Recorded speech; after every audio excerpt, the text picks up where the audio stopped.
Gabby has helped us out a lot with Michael at the hospital, here at home, and I can't thank her enough. It's just been awesome. And while doing this series, I have asked her to write a few notes, especially as being more his girlfriend versus a family member.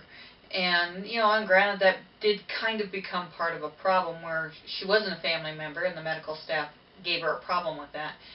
She was a trooper, really awesome, awesome job. So she wrote a few notes, and I am going to tell you about her notes. Now, when Michael first went into the hospital and I found out what was going on, I knew that he was going to be in the hospital for a while. It wasn't just a 1 or 2 night thing, no big deal, then he'll be home.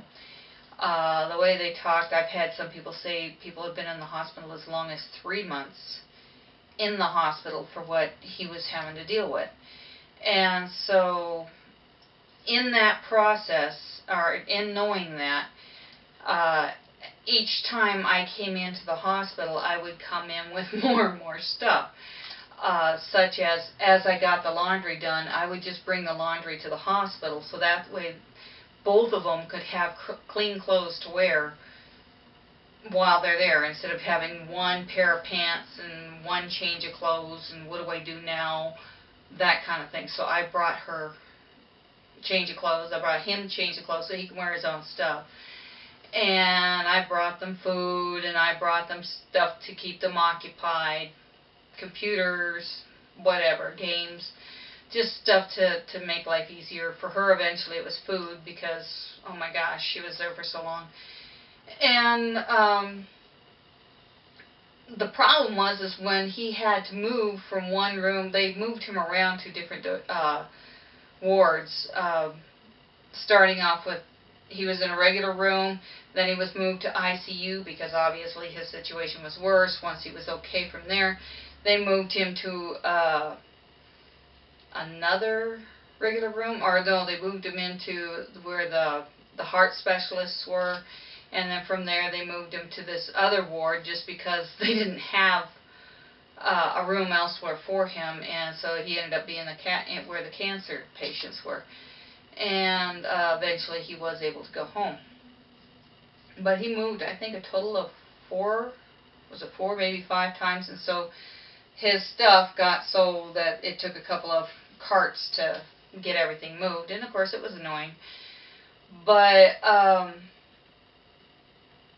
when it came time that we knew he was going to start coming home, or that he would be coming home soon, what we started doing was taking stuff home. As I did the laundry, I just didn't bring it back. I didn't bring any more groceries because they had more than plenty of food.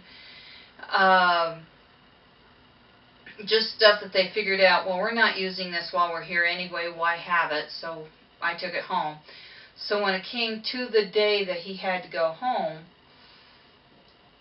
it didn't take that much to pack the car. It took me, I don't know, maybe 3 trips from the room to the car with bundles, and it wasn't that big a deal, really.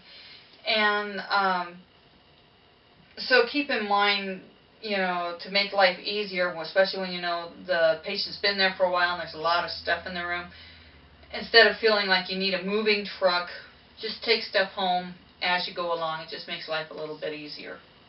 Take really super good notes. Instead of saying, the doctor with the glasses and the sweater said something about whatever, write down it was Dr. Smith, and he said this, and this is what, the treatment was going to be.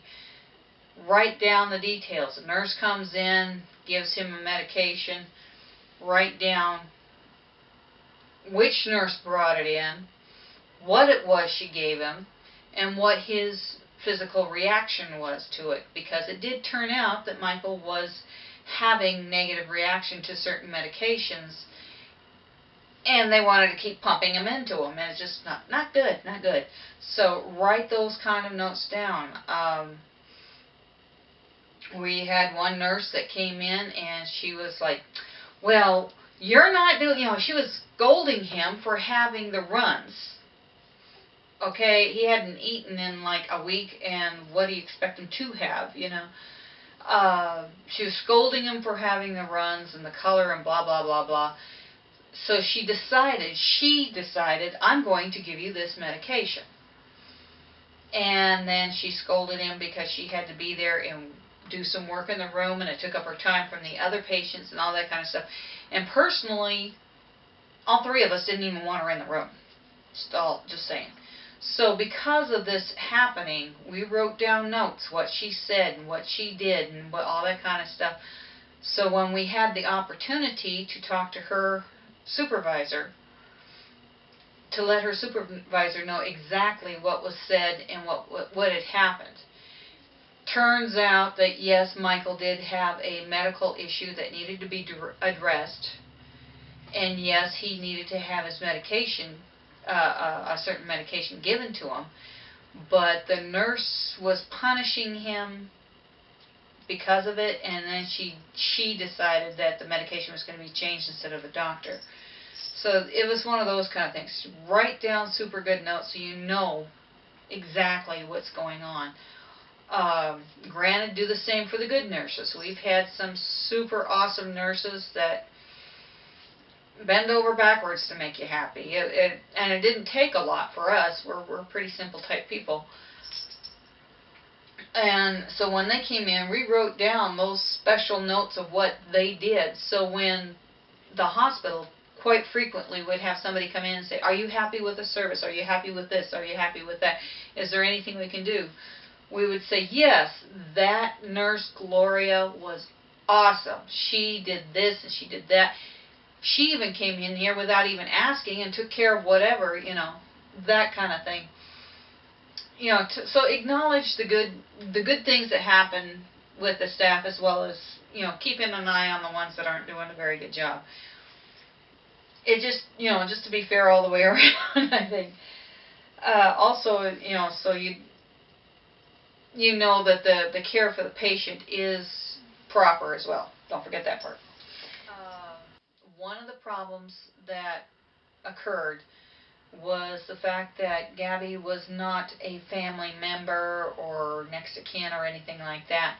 So when they were in the process of taking care of Michael, they would keep having her leave the room so they can take care of whatever and keep everything a secret from her.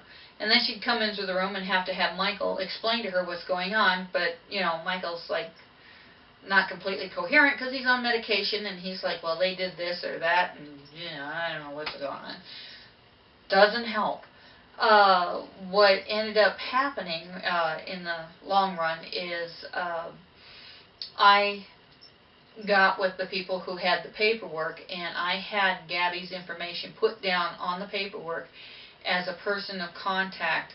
So as she's taking care of Michael and the doctors and nurses come in, she's able to stay in the room and understand that information as well. So there's no big problem in that aspect.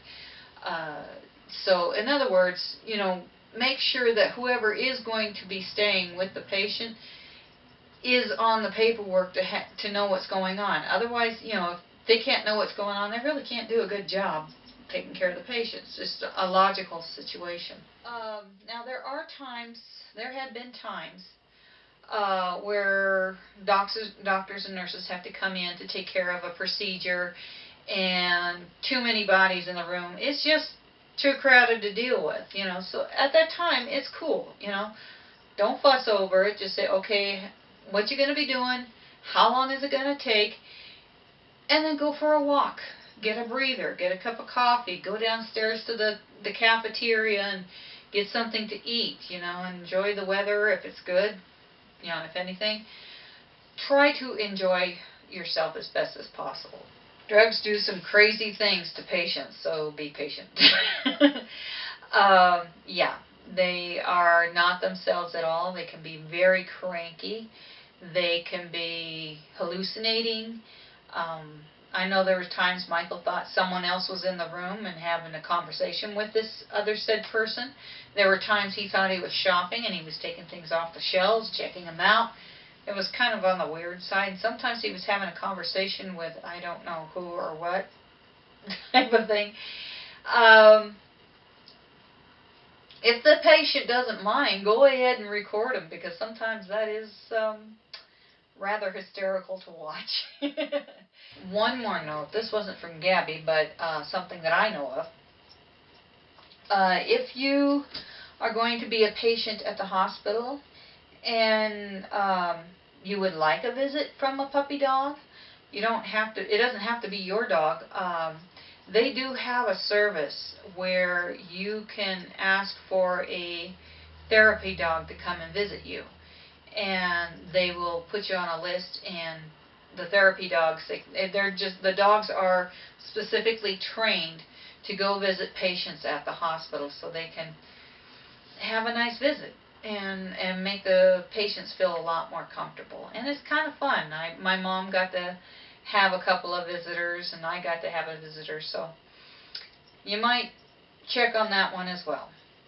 I think that's everything. I hope this series has helped you out. I'm tried to fill in all the information as much as I can remember, and good luck to all of you, and hope you're all feeling better. Good day.